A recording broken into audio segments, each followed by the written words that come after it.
Living Corpse Reincarnation. This is Orochimaru's Immortality Jutsu. It lets him transfer his soul into another person's body, keeping himself alive forever as long as he's got a fresh host. But he can only pull it off once every 3 years, when his old body starts rotting and rejecting him. To activate it, Orochimaru reveals his true freaky form, a giant white snake made of countless smaller snakes. He literally swallows the new host whole and drags them into a spirit dimension, where he absolutely takes over their body. Once he's locked in, Orochimaru can mod the new body with full-on snake upgrades, stretching his body, reattaching limbs, or even shedding skin to instantly heal. This is what he calls the legendary white snake power. Yeah, you're stealing someone else's body, breaking every natural law, and creating an absolutely terrifying kind of fake immortality. No wonder it's one of the most infamous forbidden arts in the whole series. For a second, 1 like equals 1 chakra orb for Hagoromo. 1 subscribe opens another timeline where Madara finally wins the war. So, what timeline are you choosing? If this video leveled up your ninja knowledge, don't forget to smash that like button, hit subscribe, and ring the bell like it's a summoning jutsu.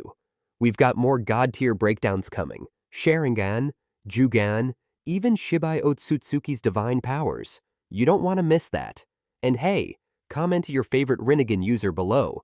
Let's see whose fanbase is strongest in the comments. Orochimaru's Curse Mark. Orochimaru's nastiest forbidden jutsu. He cooked it up after studying Jugo's body, since Jugo's whole deal is absorbing natural energy like a wild beast.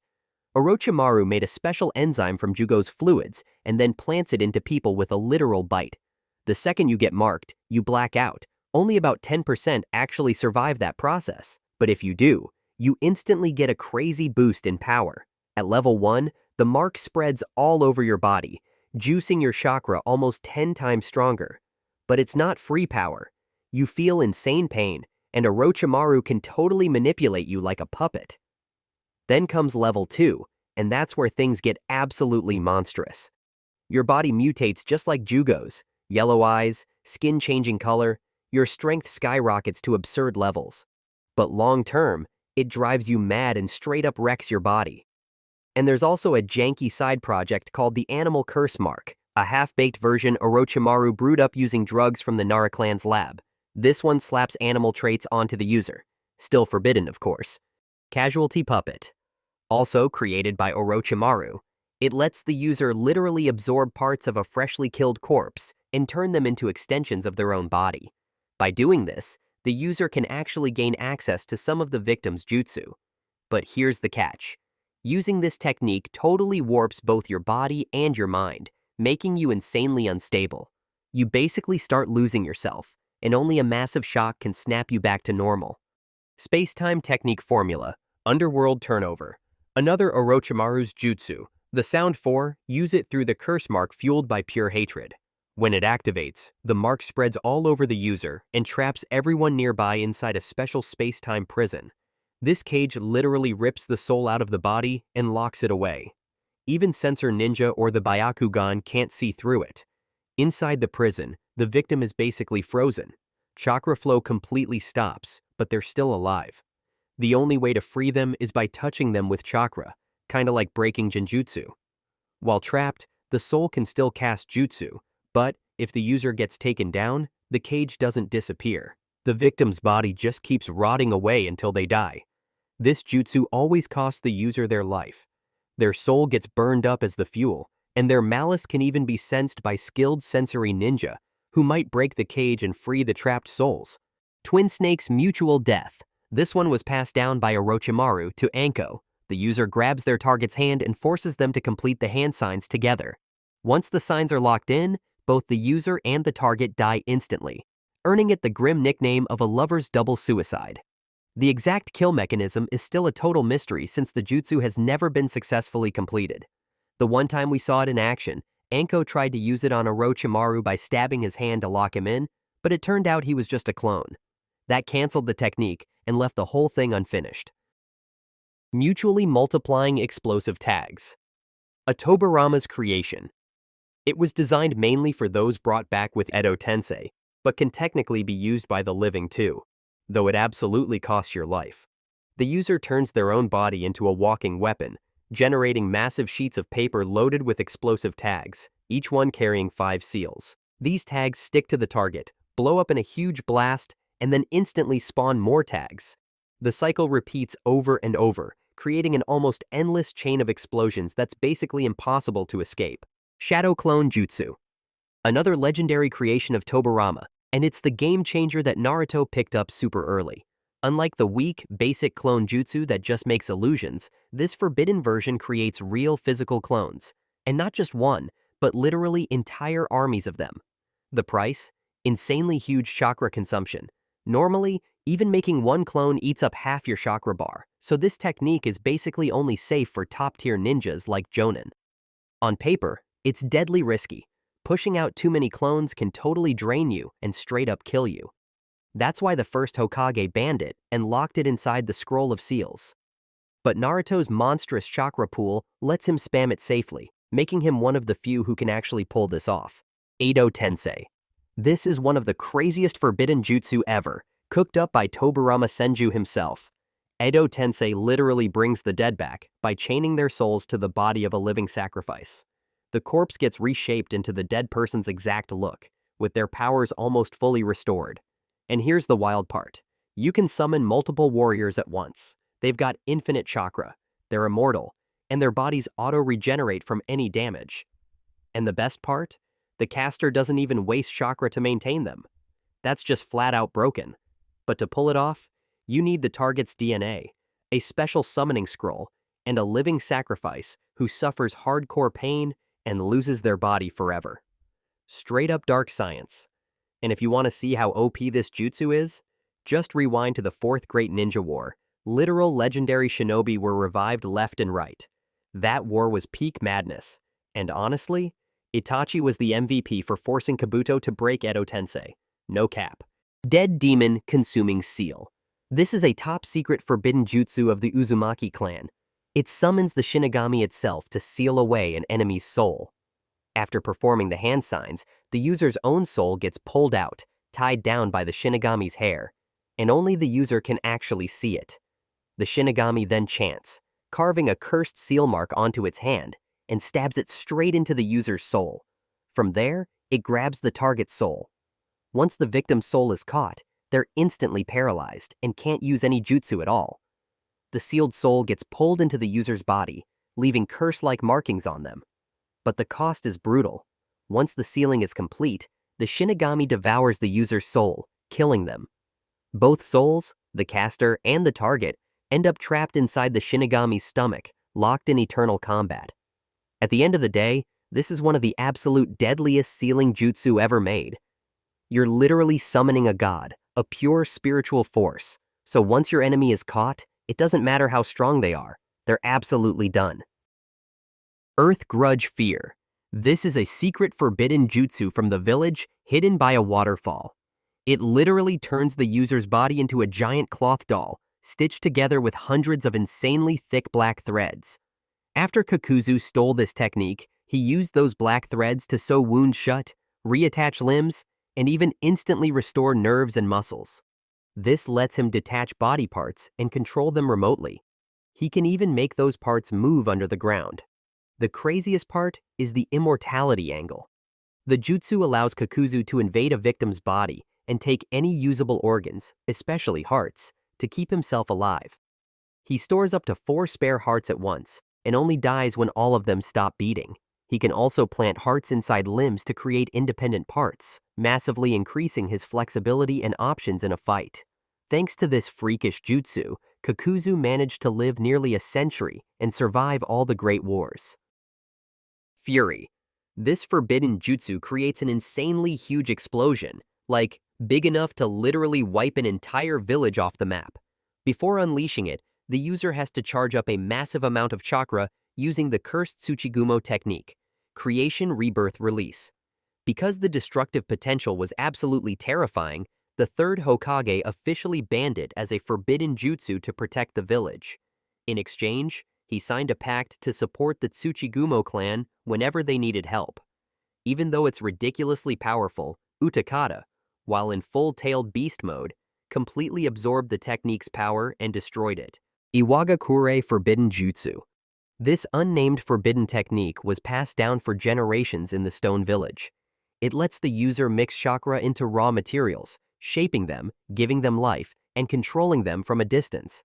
The user can scale the material however they want, from nano-sized dust to giant structures. Once chakra is inside, that material becomes the core for other jutsu. Deidara stole this technique to chase his ultimate art, combining it with his explosion release Kekkei Genkai to create his iconic explosive clay. Sekiei, an artificial being, was also infused with this technique and its transformative nature, letting him pull off similar tricks. Corpse Clone Technique. This is one of the most insanely disturbing forbidden jutsu out there. It lets the user steal a victim's entire identity. Here's how it works. The user opens their mouth wide like a snake, devours the target's living brain, and instantly takes in their memories, abilities, and even their exact appearance. The result?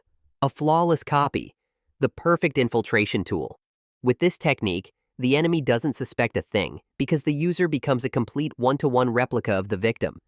Honestly, if this move isn't considered forbidden, then what even is? Rinne Tensei.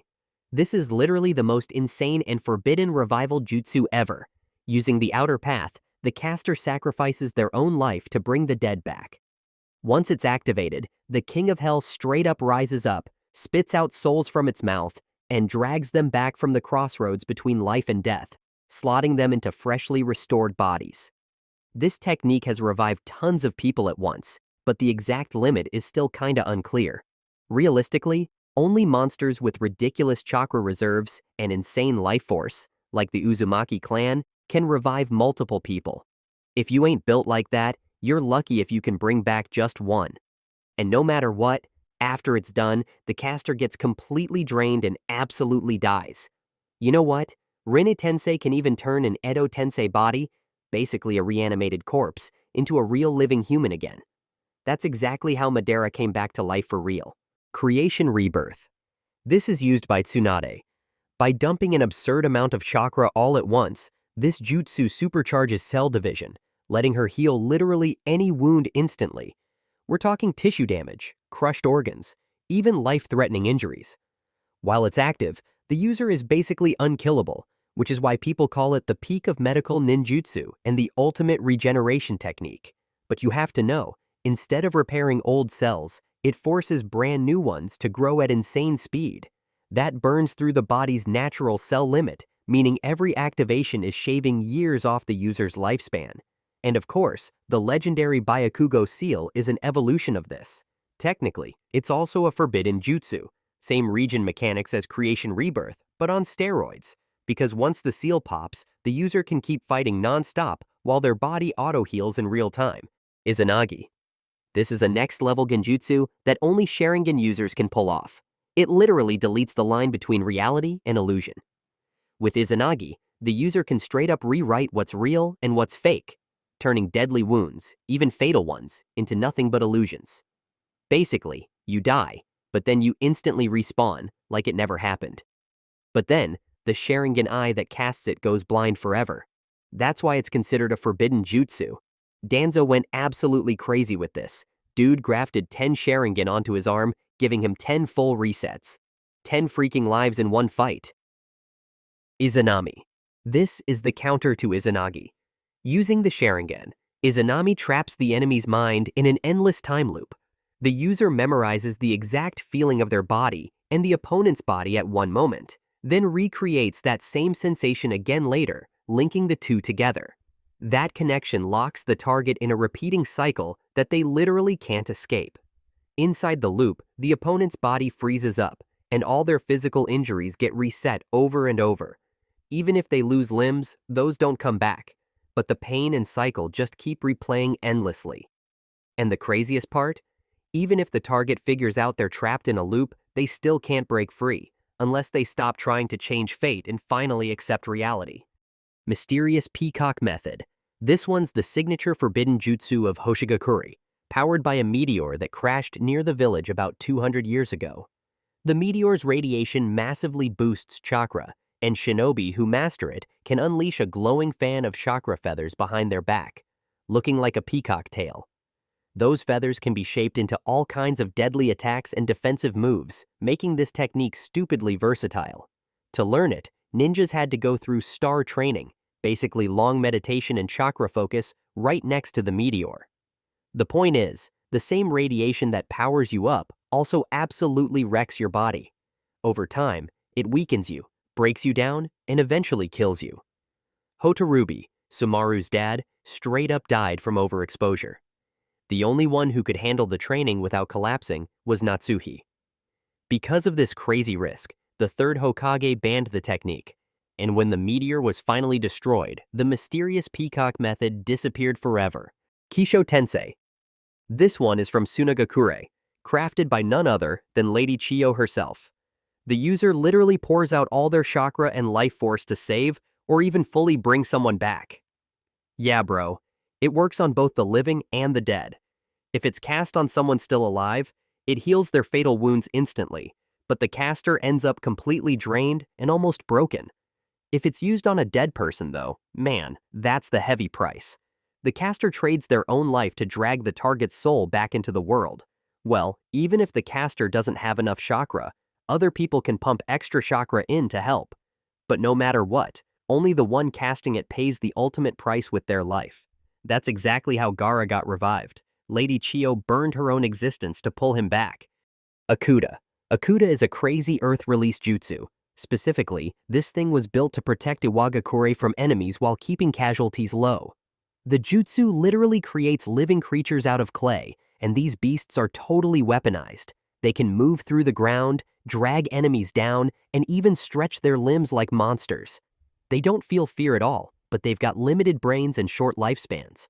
Basically, they only follow orders and can talk to other artificial creatures. Even though they were supposed to be soulless, one Akuta named Akun totally proved otherwise by catching feelings for Inojin Yamanaka. Akun even went as far as fighting against his own kind just to protect the dude. But when these clay beasts started acting on their own, they ended up disobeying Onoki himself, which made Kuratsuchi straight up ban any further development. Antlion Ninja Arts, Ephemeral. The user sprouts 4 glowing chakra wings, shining like fireflies, and from those wings they unleash a ridiculously powerful energy blast. According to Kagero, you can literally use this move only once in your entire life, because it burns up a massive amount of chakra, leaving the user on the edge of death right after casting. While pulling it off, the user can also move instantly, almost like a teleportation jutsu, which makes them insanely flexible in battle. The explosion itself hits so hard it can cause devastating damage to the enemy, but the user's body gets totally drained and wrecked. Rasenshuriken. This is Naruto's ultimate glow-up, a jutsu he invented after fully mastering the basics of the Rasengan. To pull this off, Naruto usually needs 2 shadow clones, one to hold the chakra steady, and another to inject wind nature into it. The result? A Rasengan core with 4 razor-sharp blades, looking like a Fuma shuriken.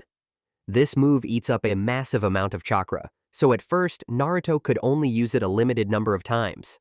Later though, once he tapped into Ninetales mode, he could spam it without limits. When the Rasenshuriken collides or reaches its target, the core explodes into a raging vortex packed with countless microscopic wind blades. These blades absolutely shred the enemy's chakra circulatory system, leaving them unable to use ninjutsu at all. It's the kind of damage that straight up tears you apart and is almost impossible to heal. But early on, Rasenshuriken was unstable, forcing Naruto to use it in close combat, and it also destroyed his own cells, messing up his hand so badly he couldn't keep fighting. Tsunade even banned him from using it because it was that dangerous. After mastering Sage Mode though, Naruto totally leveled it up. By adding natural energy, he stabilized the Rasenshuriken, turned it into a projectile, and could even throw and control it from a distance. Chakra Threads. It is from the Fuma clan. It's basically both a killing move and a suicide technique. The user creates glowing chakra threads that literally link their own heart to the enemy's heart. As long as the connection is active, any internal damage taken by one person is instantly shared with the other. That means if one dies, the other is absolutely going down too. The only way to safely cut the threads is with a kunai wrapped in a special Fuma clan tag. Without it, you're totally stuck, bound together until the bitter end. Yeah, linked fate effect, turning every fight into a high-stakes death pact. Mandala Curse. This is an ancient forbidden jutsu, passed down through only a few generations of the Fuma clan. After running through some insanely complex hand signs, the user creates a pyramid-shaped chakra cage that traps the enemy inside. When the user clasps their hands together, the cage starts shrinking, slowly crushing anyone caught inside. To keep it active, the caster has to constantly hold a triangle-shaped hand seal. But if the user's willpower wavers, or the opponent is strong enough, the cage can be broken. And when that happens, it triggers a massive chakra explosion that devastates the entire area and even injures the caster. The crazy thing is, the enemy at the center of the blast actually walks away unharmed. Honestly, if you trap the wrong dude, like someone way stronger than you, this move is basically suicide, while your opponent doesn't even get scratched. Poison Jar Technique. Using his Rinkaiju bugs, Tarun collects a bunch of poisoned corpses and seals them inside a barrier. As the bodies rot, they release toxic gas that explodes outward, unleashing a massive swarm of giant poisonous insects. These bugs spread insanely fast, covering the battlefield in no time and turning everything around them into a deadly zone of destruction. 8 Inner Gates. This is not exactly one forbidden jutsu, but more like a whole system packed with tons of banned techniques. Basically, you're forcing open 8 inner gates inside the body. Once you hit the 4th gate, that's already considered forbidden level dangerous. But the true taijutsu monsters, the masters, can crank it up to the 7th gate and still keep fighting. For them, even gate 7 isn't forbidden. But the 8th gate is absolutely forbidden, no debate. To unlock it, the user literally stabs the area above their heart, and their blood starts burning out of their pores like a fiery red aura. Even their hair and eyebrows flare up. When fully opened, the heart pumps at max throttle, strength skyrockets to hundreds of times normal, and you can easily surpass even the 5 cage. It's straight up God mode. But then, your body burns so hot it basically cooks itself alive, and at the end, you turn into ash. Total death guaranteed. Still, legends like Might Dewey used it to wipe out 4 of the 7 swordsmen of the mist, and Might Guy himself pushed Jubi Madara to the edge for a moment. Alright, that's it for today. Thanks for watching, and we'll see you next time.